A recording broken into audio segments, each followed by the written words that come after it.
I just like the title of this one. I got to be honest. Ladies and gentlemen, here's Stankfield.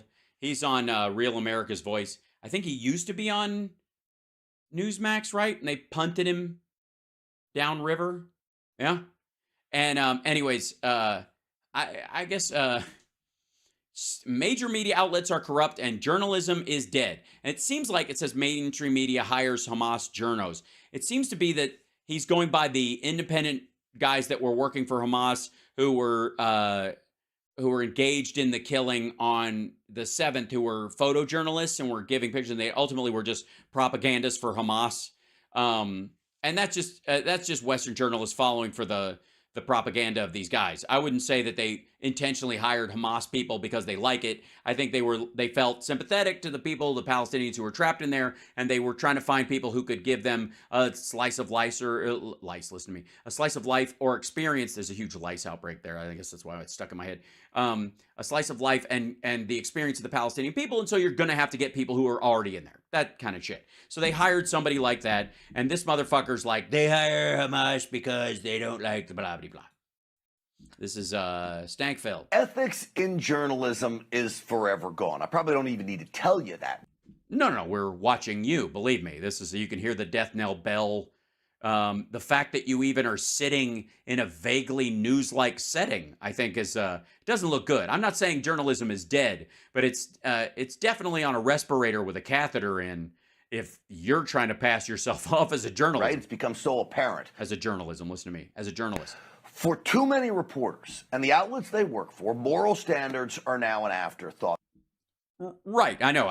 I've seen your compatriots at Trump rallies. The quest to be first with exclusive video is far more important than saving lives. I say this after learning about the Associated Press, Reuters, CNN, and the New York Times all using freelance so-called journalists embedded with Hamas terrorists. No, their understanding was that they were journalists embedded with Hamas, and then they would find out later that these folks were participants in what was going on, and then they would reject them. It was gross. It was naive on their part. But again, they didn't go, hey, can we find some killers that will send us some really hot blood footage? On October 7th. Do you hear that? They were embedded with the terrorists. Right. They were embedded with the Palestinians, and then they followed through with them is the idea. That was the understanding of CNN, that these people were in the Palestinian territory, specifically in Gaza, and they were photojournalists that worked for them. And then along the way, they were starting to get pictures, and they were starting to post them, and then whatever. Capture them. And these are real people, by the way.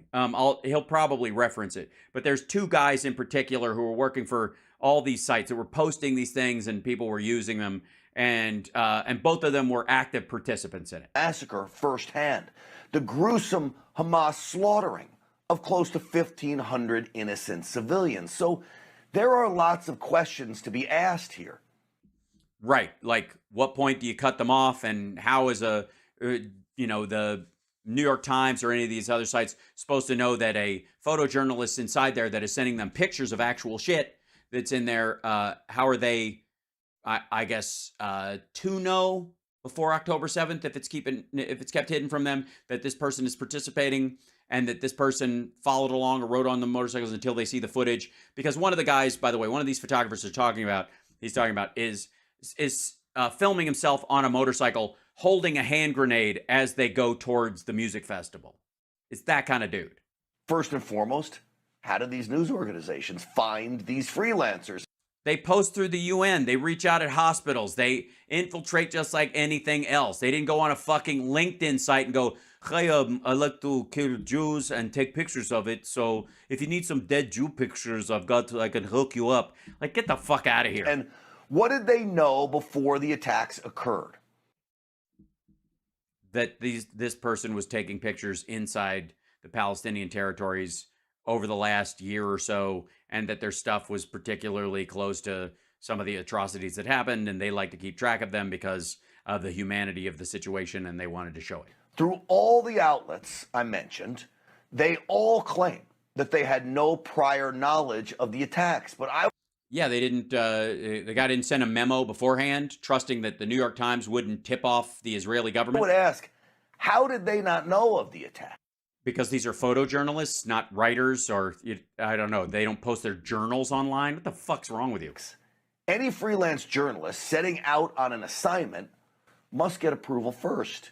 No, they're not going out on an assignment, shithead. They're not freelance journalists. They're photojournalists, and they would just send in pictures that they would pick up, for fuck's sake, or not. They would use or not use. Did that not happen here? No, it didn't happen. No, yes, they didn't. They weren't assigned October 7th. This was, this motherfucker's like, it's like he's acting like October 7th was a New York Times investigative piece gone wrong. It always happens. This is from a guy who worked in mainstream media for a really long time. In fact, yeah, until they let you go because you suck. In fact, it had to have happened. Didn't they vet these Hamas sympathizing How the fuck would they? so-called journalists? Okay, that's not one of them. I would just like to say for the record, this might be the irony, motherfucker. The irony that this is probably a picture taken by one of those guys that stank ass is actually using. Maybe, maybe not. The media is in Gaza is tightly controlled by Hamas. Well, then I guess they probably weren't able to get a meeting. Okay, it's no surprise there. Yeah, I was hoping to be shocked. So the New York Times and the others had to know. The only What do you mean? How are those sentences related? It's really hard, and it's very controlled by Hamas, so they had to know. No, they didn't. way you embed yourself with Hamas is if you are Hamas. Or So, just for the record, according to Stankass, Russia today is Hamas. Because Vladimir Putin invited the leaders of Hamas to Russia, and thereafter Hamas gave Russia Today reporters a tour of the tunnels. So they were able to get effectively embedded in these tunnels, and so therefore Russia is Hamas, Hamas is Russia. Thanks, Stankass. or at least a friend of Hamas. Yes, like